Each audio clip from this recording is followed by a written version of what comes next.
This is Bond. James Bond. No, I am your narrator for this informational video on the circulatory system. My name? Well, let's just call me Mike Y. My co-narrator, Brianna, will be here shortly. In the next 10 minutes you will learn everything you could possibly need to know on the circulatory system. Pay close attention to the information since you will be tested on your knowledge in the end. Good luck.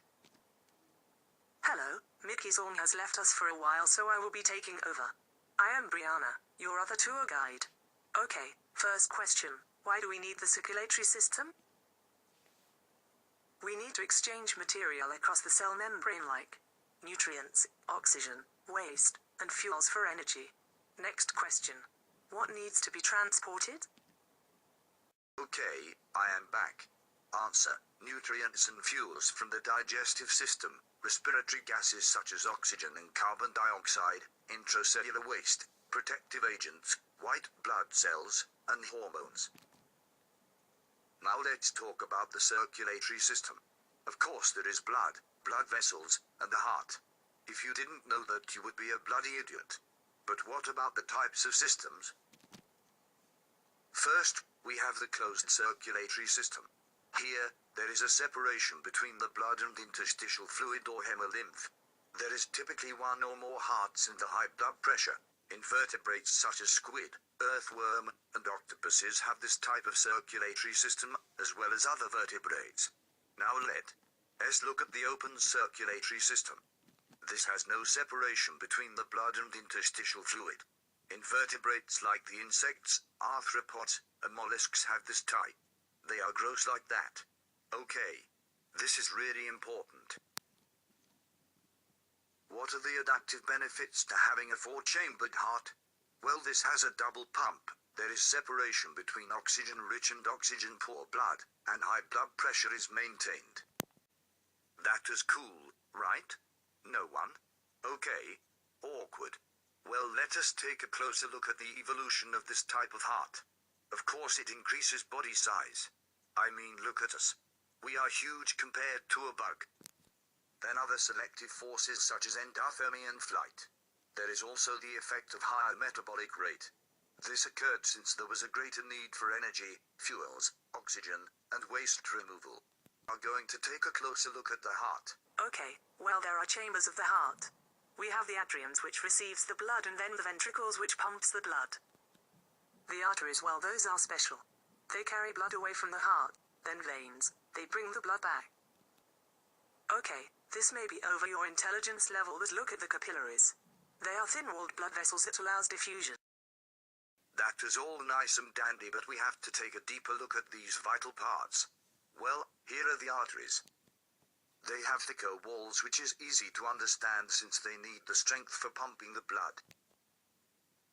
They have a narrower diameter and elasticity, which allows them to maintain blood pressure even when the heart relaxes. Next, we have the veins. They have thinner walls and a wider diameter since the blood travels back to the heart at a low velocity and pressure, so the blood needs to be squeezed through the veins.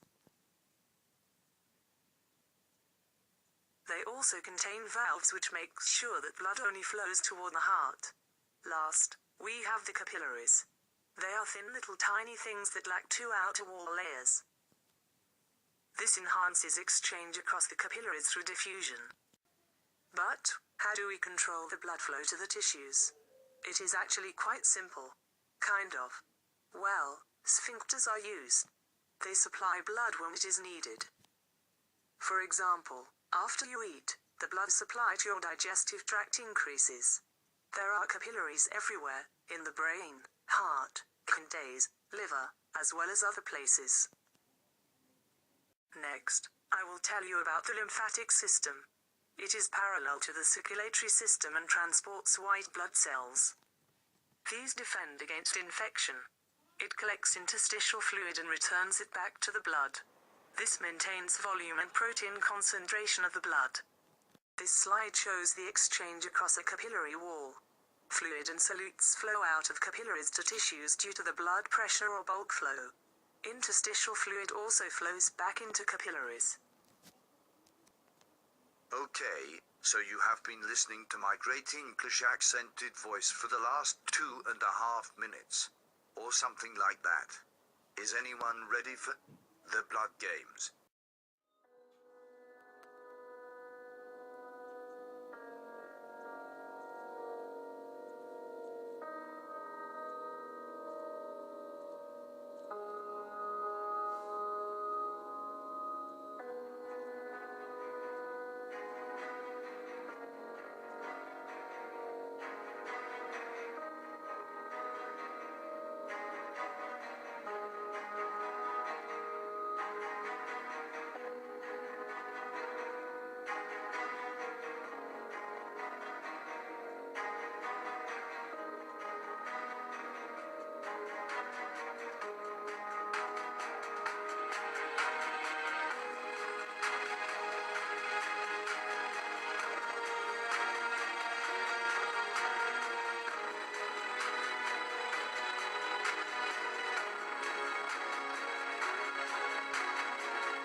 Okay, after the tour of the heart we must get back to the notes.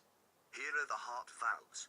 As seen in the video we have the atrioventricular valves that are between the atrium and ventricle to keep blood from flowing back into the atria. This causes the lub sound when blood recoils against the valve. The semiluna valve is between the ventricle and the artery. This prevents the backflow from arteries into ventricles. The recoil of blood against this causes a dub sound. Now let us look at the cardiac cycle. The systole number is on the top, and this is the contraction phase, where the diastolic number, or bottom number, is the relaxation phase. The diagram below shows the requirements for hypertension. This is hemoglobin. It is an enzyme that allows red blood cells to carry oxygen throughout the circulatory system. This is extremely important since without it, we would not receive enough oxygen. Blood. Blood types. The basic blood types you should know are the A, B, AB, and O. AB is a universal recipient while type O is a universal donor. Thanks for watching our video. I hope you listened closely since you will now compete in a special edition of Jeopardy! May the blood be ever in your favor.